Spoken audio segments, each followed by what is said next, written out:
tunataka kuongea kuhusu events after rapture, matukio itakayo kuwepo baada ya rapture.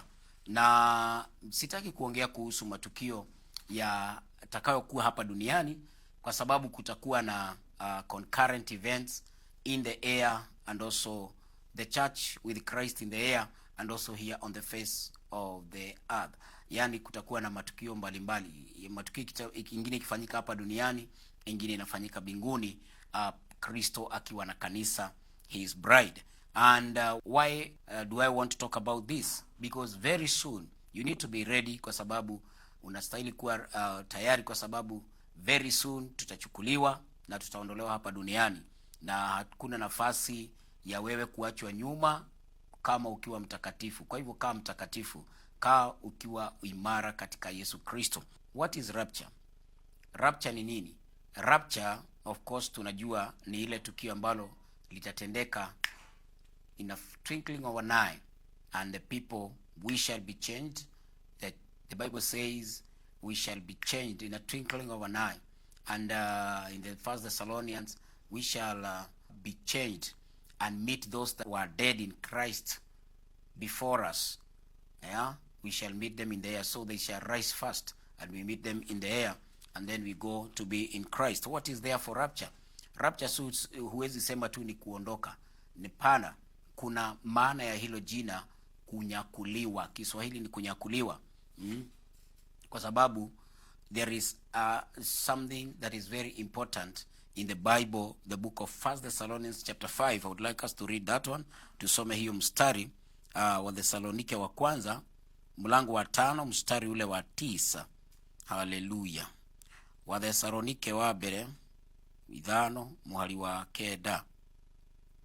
For God has not appointed us to wrath, but to obtain salvation by our Lord Jesus Christ. Praise the name of the Lord. Yes, for God has not appointed us to wrath, but to obtain salvation by our Lord Jesus Christ. Huu mstari kwa Kiswahili unasema hivi: kwa kuwa Mungu hakutuweka kwa hasira yake, mbali tupate wokovu kwa Bwana wetu Yesu Kristo. God desires that mankind be saved. Praise the name of the Lord. I don't know whether it is here. Nishaisema kuhusu salvation iko vitengo vitatu.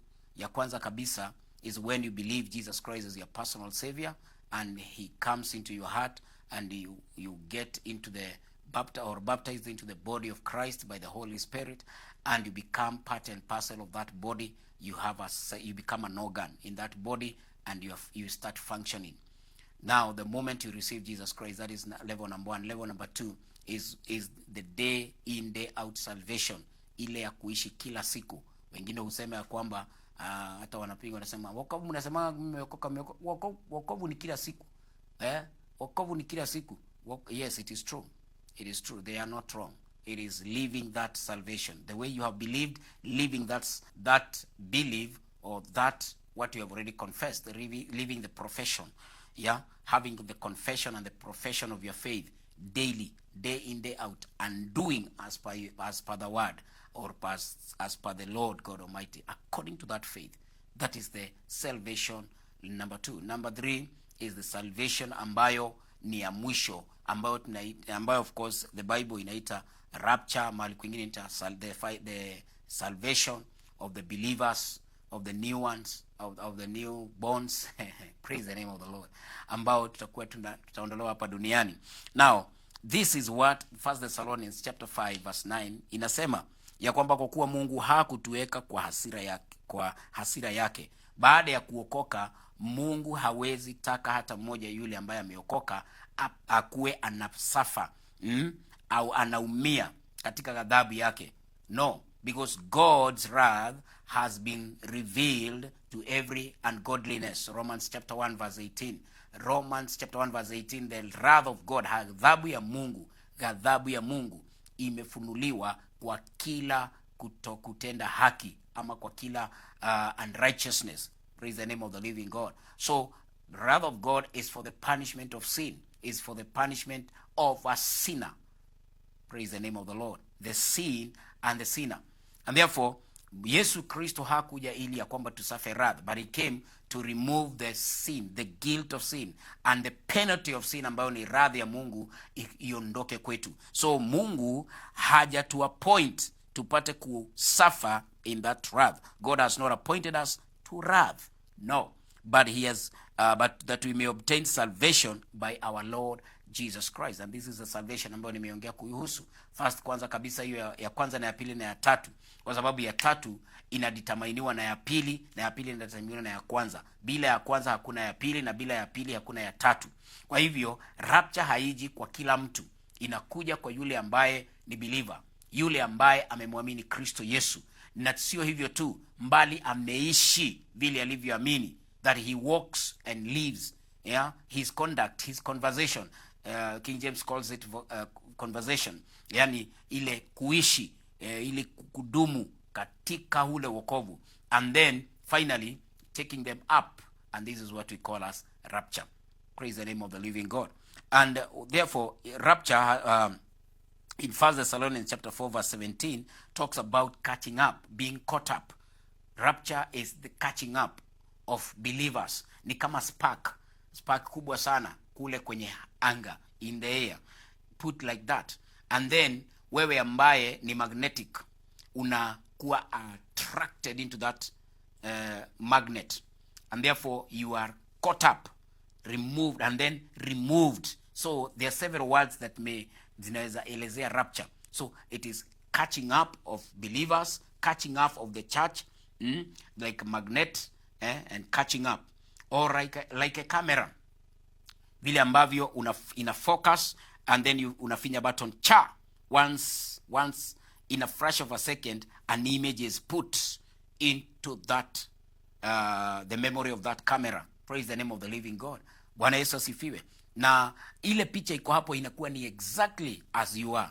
Bwana Yesu asifiwe, vile tu ulivyo.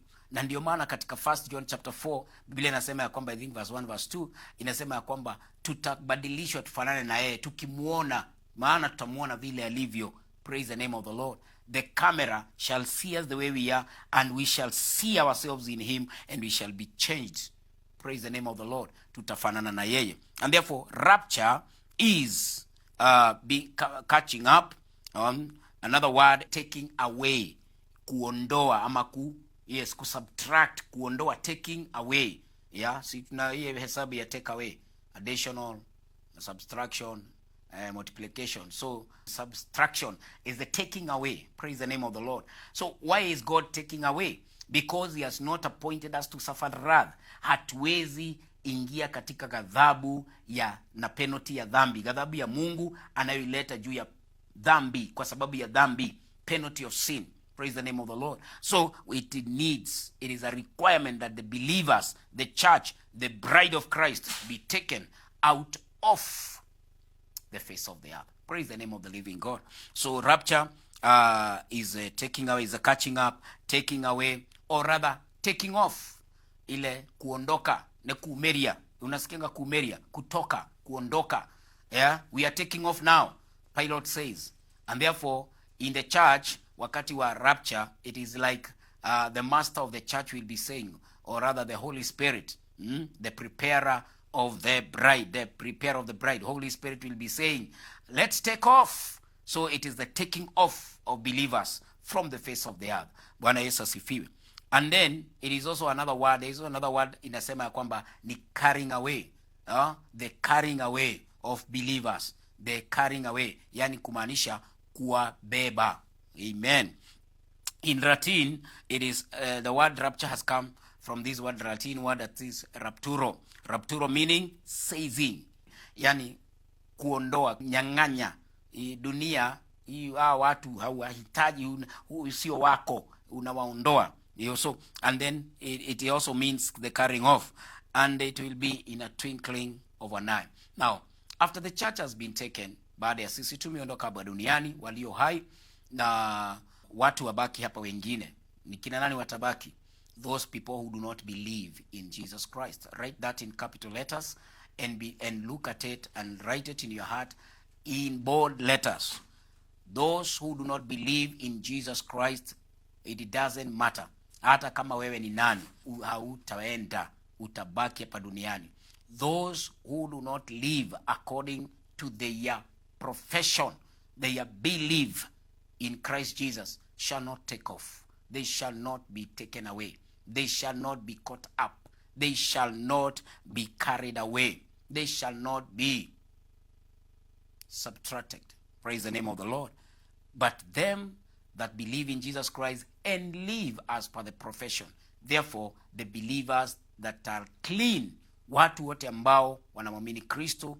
Na in John chapter 6, I would like uende usome ukiwa wakati wako. John chapter 6 yote utasikia kuhusu Yesu akisema, na in the last day those who believe in me watafanya Bwana Yesu asifiwe, nitawafufua. He will bring them back to life. They will not die.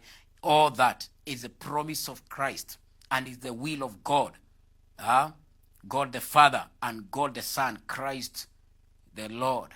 Praise the name of the Lord. That anybody that believes and lives as per that profession, as per the faith he has in Christ, aondolewe, anyakuliwe. Kwa hivyo, baada ya kutoka hapa duniani, kanisa itawacha watu, na hao watu, they will suffer the wrath of God. They will be, it is called a time of tribulations, and we will have a period from the time of rapture.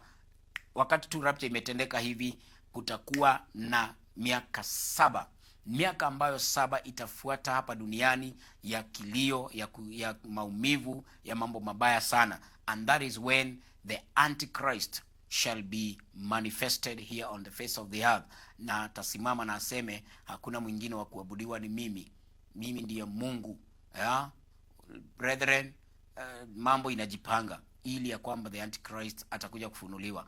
Na akifunuliwa ni kumaanisha kanisa tumeondoka, hatuko hapa duniani. He cannot be revealed until when the one that is inaozuilia evil, uovu, the lawless one, the Antichrist kutokea, aondoke, which is the church and the Holy Spirit. That is in this 2 Thessalonians chapter 2 verse 3 or verse 7. Praise the name of the Lord. So ni vizuri kukua ready kwa sababu ya kunyakuliwa. Maana watakao baki, it will start a period of tribulation. I don't want to talk about that tribulation kwa sababu imegawanyishwa mara mbili, first 3.5 years and then the second 3.5, or the second half of 7, it will all be tribulation. Tribulation ya kwanza si kali, ya pili ni kali.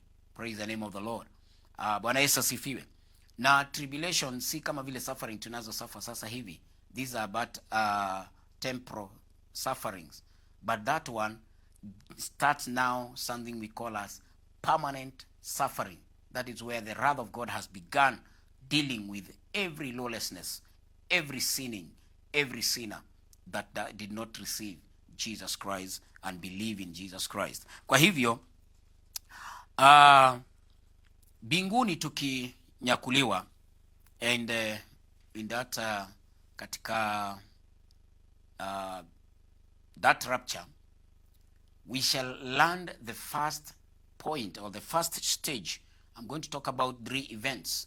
The church shall be going through before Jesus Christ, or with Christ now in heaven for 7 years, waiting for the second return of Jesus Christ with the church to start the millennium. Itakuwa na events 3. Ya kwanza kabisa, after landing, immediately after rapture, the first stage kufika tu pale hivi is where we shall land, called the Bema seat. 2 Corinthians chapter 5 verse 9 through 11, especially verse 10, Biblia inasema ya kwamba, for we must all appear before the judgment seat of Christ, that everyone may receive the things done in his body according to that he has done, whether it be good or bad. Praise the name of the living God. The first place, the first stage is the Bema seat. And there, kama vile tumesoma, kwa maana imetupasa sisi sote kudhihirishwa mbele ya kiti cha hukumu cha Kristo, ili kila mtu apokee ijara ya mambo aliyotenda kwa mwili, kadri alivyotenda, kwamba ni mema au mabaya. Praise the name of the Lord. Bwana Yesu asifiwe.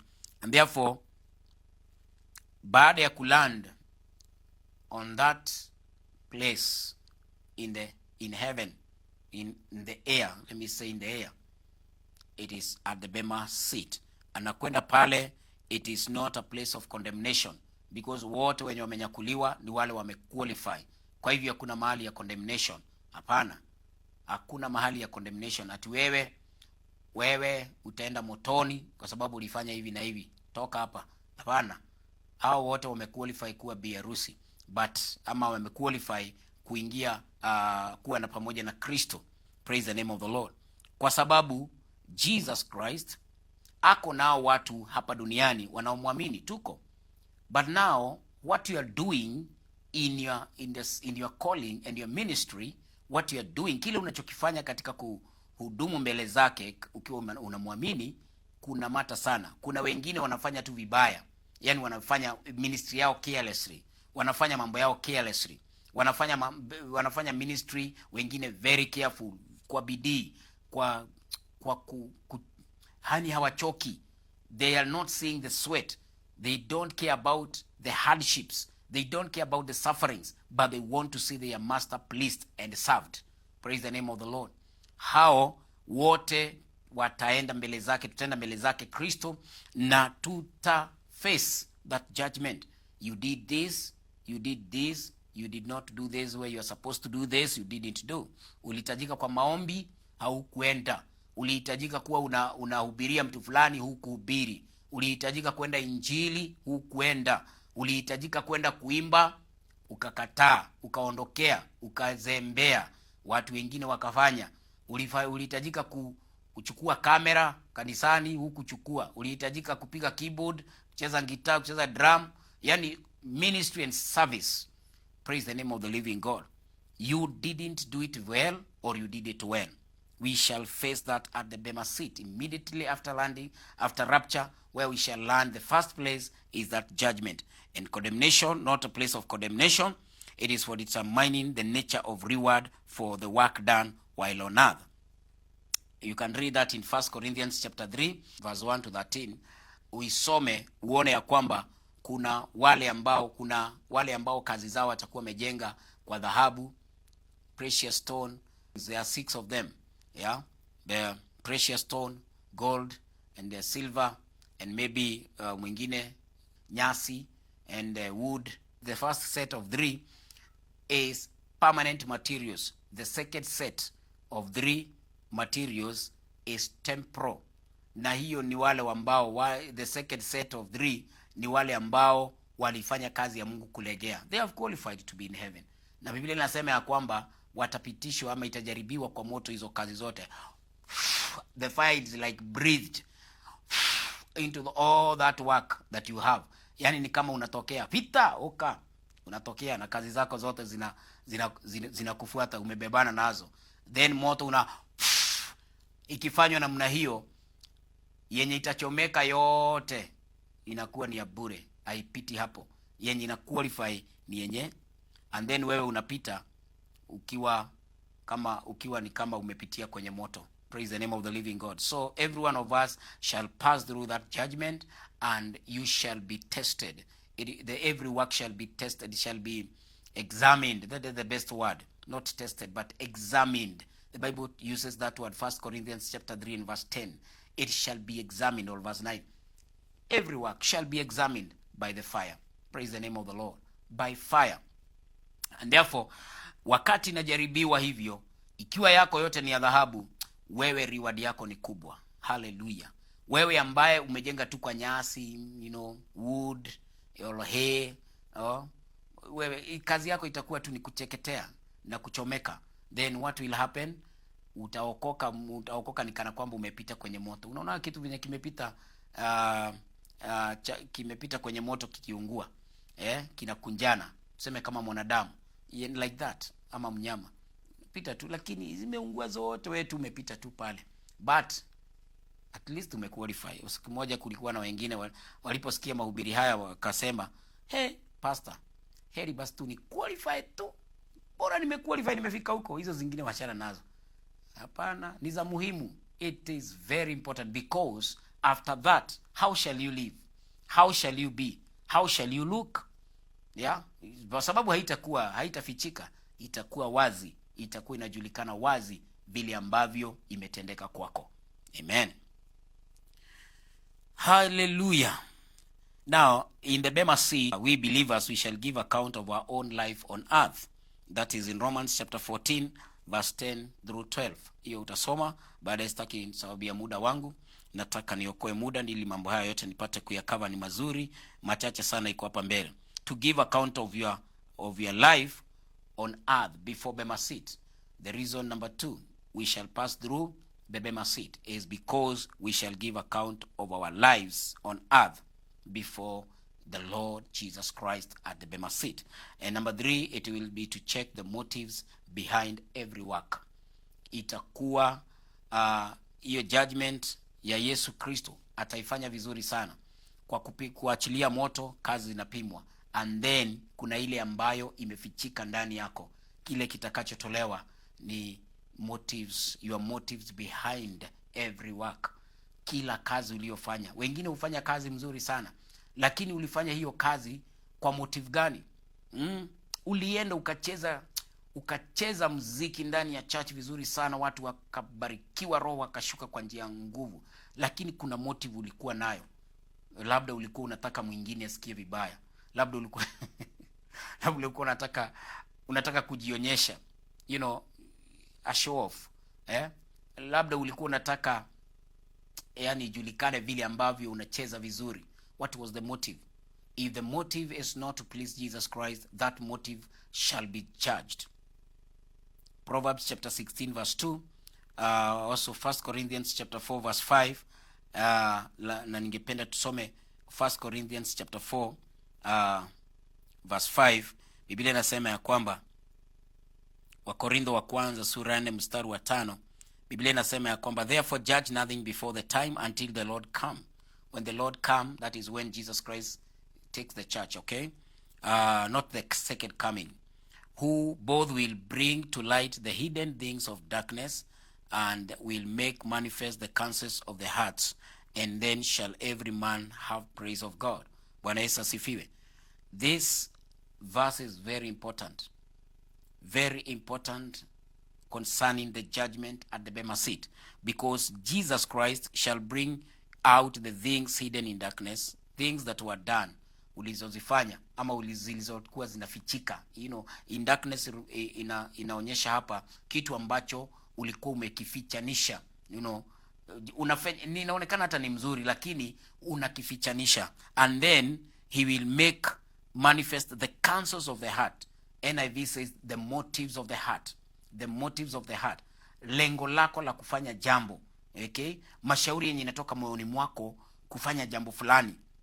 Mtu hajui mwingine. Sisi hatuwezi jua kile ambacho unafikiria moyoni mwako, because the only thing that sees everyone's mind is your own spirit, or the spirit of God, or the spirit of the devil. Praise the name of the Lord. So there is no one else can see it. Praise the name of the Lord. Sisi wanadamu, we cannot see, but you have those motives. You have those counsels of the heart. And then shall every man have praise of God. Kutokana na hizo shauri za moyo, those motives, na pia mambo uliyoyafanya, yawe ya gizani ama ya nuruni, praise itatoka hapo kutoka kwa Mungu. And he shall say, surely my good, done, good and faithful servant. Praise the name of the Lord. Matthew chapter 25 and verse 1 or verse 2. Praise the name of the Lord. Welcome, my good and faithful servant. Praise the name of the Lord. Who shall be told those words? He is the one that his motives were right. And these will be at the judgment seat of Christ, pale baada ya rapture. Now, therefore, the motives of the heart shall be checked and shall be seen. In Proverbs 16 verse 2, quickly, let's tuone katika Methali 16 mstari wa 2, maana kuna methali ambayo inataja mambo kama hayo. All the ways of a man are clean in his own eyes, but the Lord weighs the spirit. Praise the name of the Lord. It is the Lord who weighs the spirit. Always, kila jambo ambalo unalolifanya, machoni pako yawezekana ni njia mzuri sana ama ni vizuri sana ukifanya, lakini Bwana yeye ndiye hupima roho yako. Kwa Kiswahili nasema njia zote za mtu ni safi machoni pake mwenyewe, mbali Bwana huzipima roho za watu. Huzipima roho za watu. Praise the name of the Lord. Bwana ndiye apimaye. You can also read maybe concerning that. It shall be about the checking of motives behind every work in John chapter 12 verse 4 to 6. Just go read about Judas. Judas, mama amekuja hapa na marashi. Yesu Kristo akiongea kwenye nyumba.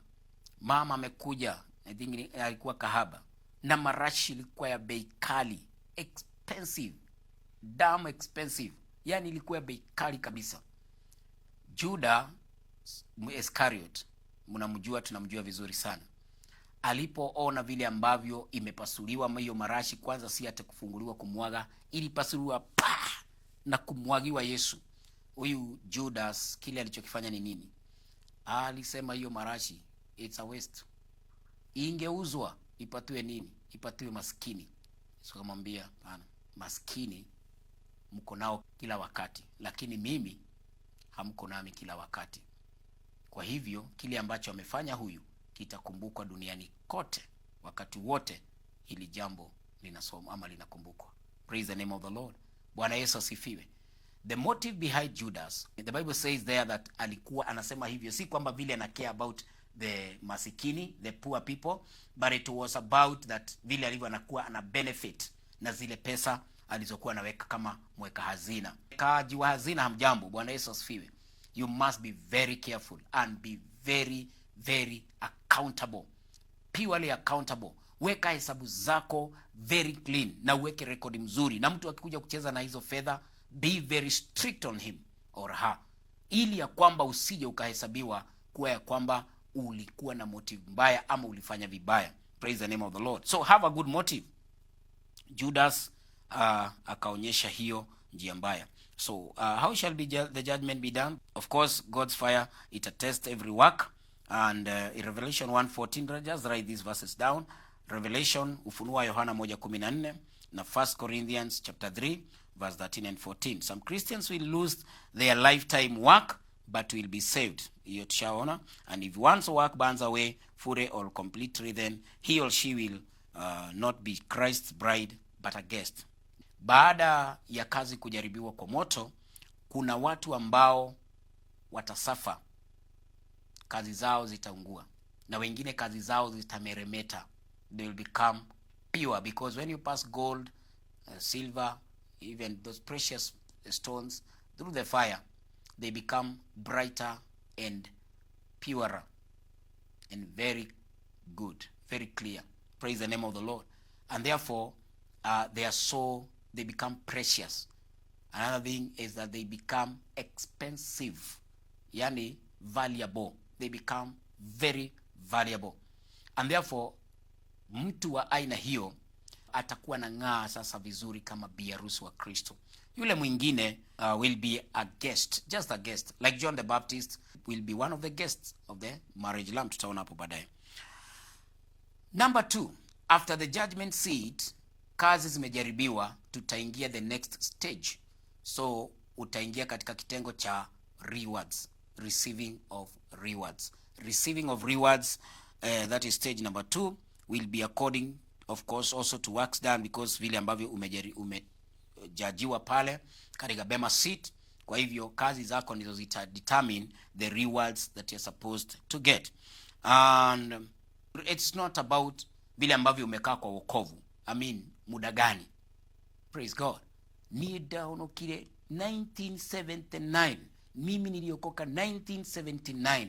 Na ginyakuma hidio ginyari umuthi uyu sijawahi rudi nyuma. Tangu siku hiyo mpaka wa leo sijawahi rudi nyuma. Niko kabisa nimeokoka. That one will not, hata kama ni miaka 100 umekaa katika wokovu, it will not determine reward gani utapata. Praise the name of the living God. Hapana, ni vile ambavyo ulifanya na hiyo miaka. Ni vile ambavyo ulifanya. Kuna mwenye ameokoka, baada ya kuokoka miaka 5 hivi rapture ikatendeka, na kazi zenye amefanya na kuambia mzuri sana. That's why it is very clearly put even at the moment by when we see people getting saved. Unakuta mtu ameokoka leo, amekuta wengine kanisani, amewakuta pale, bado anaendelea, lakini kwa bidii yake anakuja na hata anawapita. It is good picture. It is symbolic of what shall happen also there in the reward giving at stage number 2 of the rewards. Praise the name of the Lord.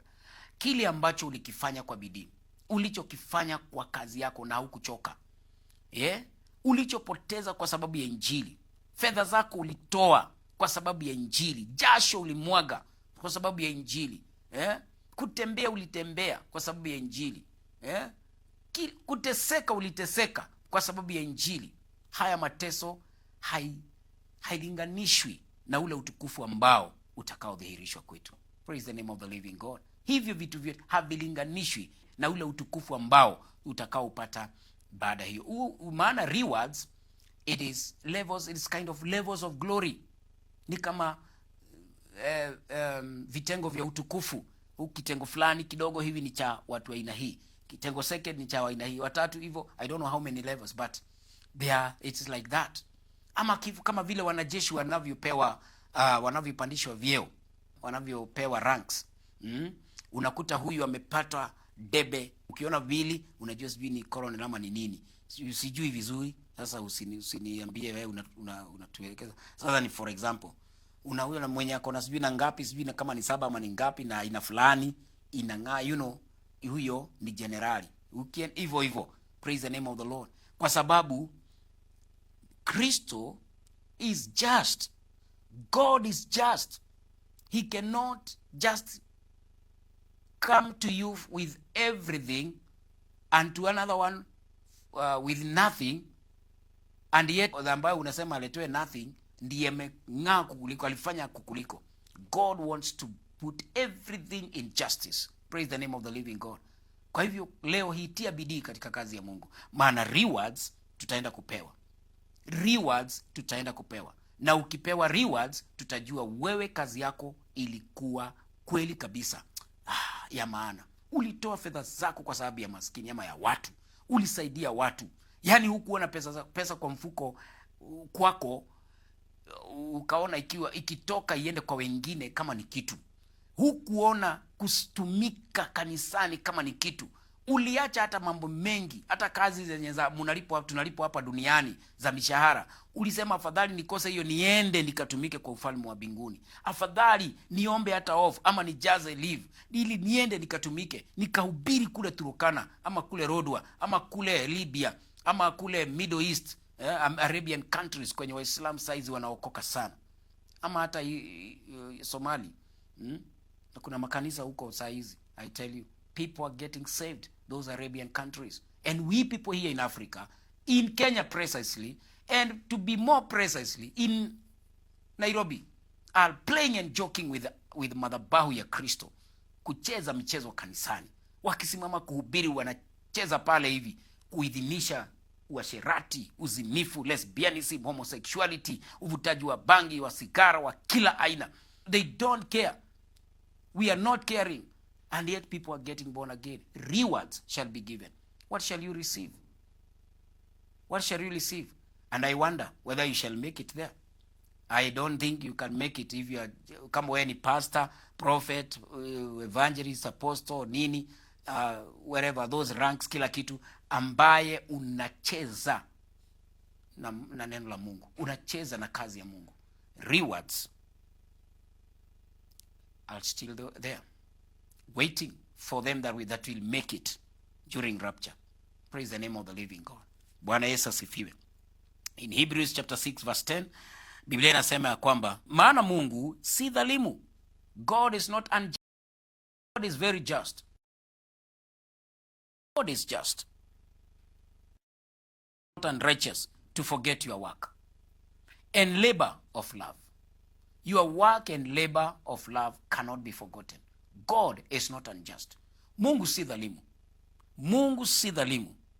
Aisahau kazi yenu na pendo lile mlilodhihirisha kwa jina lake, kwa kuwa mumewahudumia watakatifu na hata hivi sasa mungali mkiwahudumu. It is a continual service. Not you do good today, you serve diligently today, and then tomorrow you relax.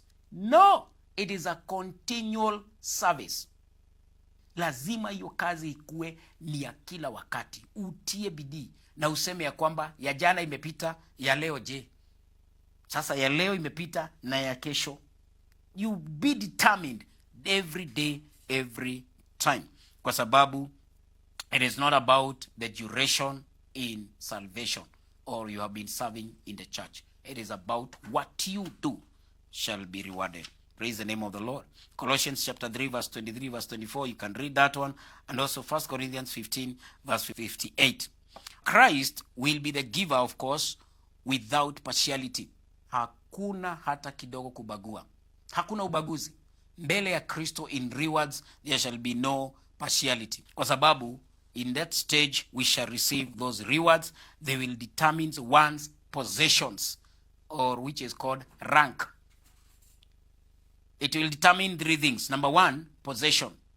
Rewards zenye mtu atapokea itadhihirisha possession yako ama rank yako. Kama vile nimesema kwa jeshi, ukiona kuna rewards hizi ambazo ama debe nini ana wa kitengo fulani hivyo. Praise the name of the Lord. And then these reward will determine one's glamour, about beauty and attractiveness. Glamour, ile kung'aa, beauty na attractiveness.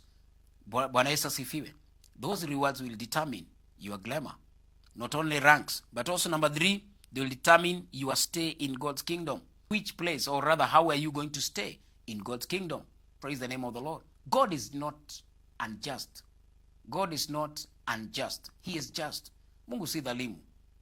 God is very, very just. He knows and he does things. Na ndio maana unaonanga mambo inatendeka hapa duniani, inakuanga ni picha tu ya vile Mungu anataka mambo yake muijue, tuifahamu mambo yake vile inavyofanya kazi.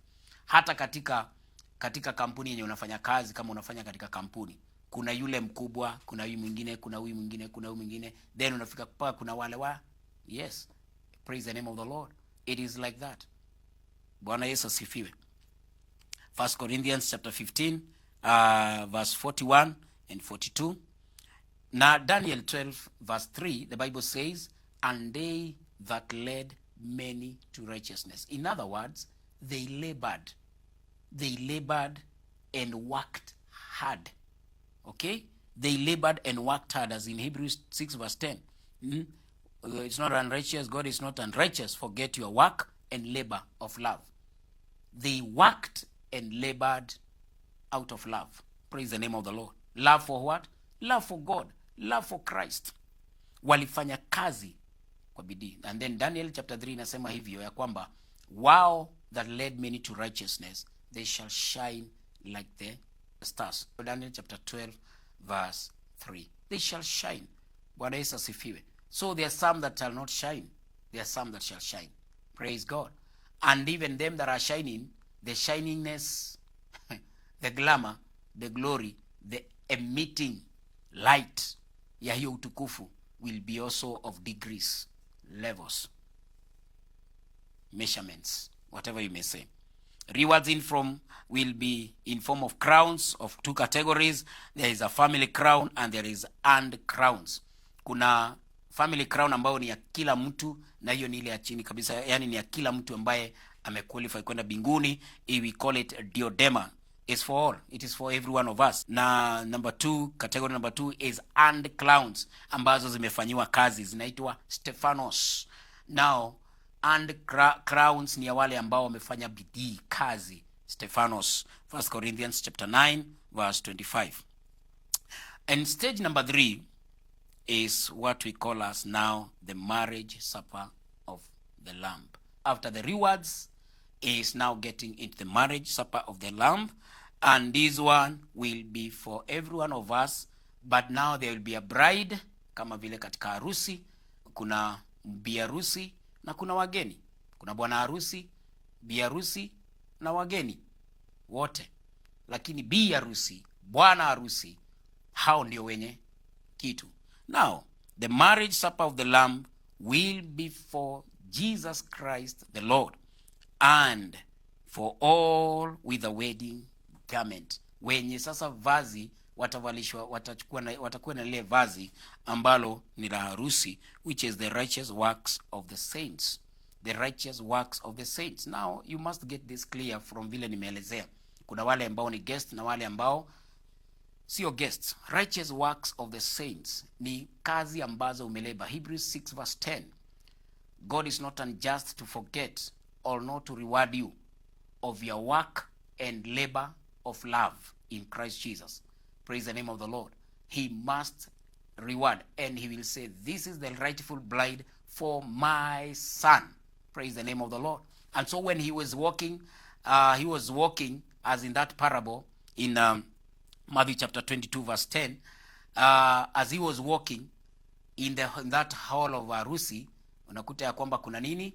Unakuta kuna wenye hana vazi la harusi. Who is this? What is happening? Praise the name of the Lord. Why are you not in this garment? So before even he answers, he is thrown out. In other words, you are not in this ceremony. Praise the name of the living God. Well, it's somehow inakuwa somehow by outside kidogo, but it is the clear picture of what also will happen.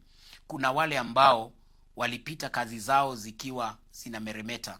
The Bible says also in is it Revelation chapter 12, it talks about the man child. Who is this man child? There's those overcomers. Who are these overcomers? People who labored, walipitia magumu, lakini walisema liwe liwalo, nilale njaa, nipigwe namna gani, nikataliwe namna gani kwetu, niachanishwe namna gani, nirejectiwe namna gani, I'm going to love my Christ, my Lord, to the end. I don't care what they are doing to me. I don't care the suffering. I don't care. Sijali mambo ambayo inatendeka kwangu, yawe mabaya, yawe mazuri. Ninampenda Kristo, liwe liwalo. That is a man child, conqueror, an overcomer. Praise the name of the living God. And those are the ones that shall sit down and with Christ, be with Christ as the bride. But the rest wako tu pale for that ceremony. And now in conclusion, sababu muda wangu umeondoka, niseme ya kwamba those 3 stages, they are for those people who have qualified to be raptured, but there will be different provisions, different I call them for now to blessings, glories, okay, and possessions, ranks, and also stay in the kingdom of God. Therefore, what are you supposed to do right now? Number 1, thirst and hunger for righteousness. Matthew chapter 5 verse 6. Thirst and hunger for righteousness, for you shall be filled. When is this promise coming? Here on earth and also in heaven after rapture. Unalipo hapa duniani na pia baada ya kupanda kipsengwe, matwine, rapture, baada ya kunyakuliwa. Tutapata kuwa filled with all those benefits, blessings, glamour, glory, all those in the rewards. And then number 2, show determination and continuance in service, as in Hebrews chapter 6 verse 10 has said. It is a continuous thing, continuance, in that ye have ministered to the saints and do minister even now. It's a continuous thing. It's a continuous service. Serve continuously. Praise the name of the Lord. Show determination and continuance in service. Onyesha bidii na kuendeleza hiyo bidii katika kutumika, na Mungu hata kusahau. God bless you. God do you good. May the Lord give you that ability, that empowerment, that grace to continue serving him. Continue looking forward to his coming for the church, and we shall be raptured and go live with him forever. Wewe ambao hujaokoka, the first thing to qualify for all that is to believe Jesus Christ. Repeat this prayer after me. Say, Lord Jesus, sema Bwana Yesu, I pray forgive me all my sins. I repent and I turn around to follow you. From today, I am your child. You are my Lord. I make you my Lord and Savior, and I will do as you say. In Jesus' name, I pray. Amen. If you have prayed that prayer, umeokoka na ishi maisha ya wokovu.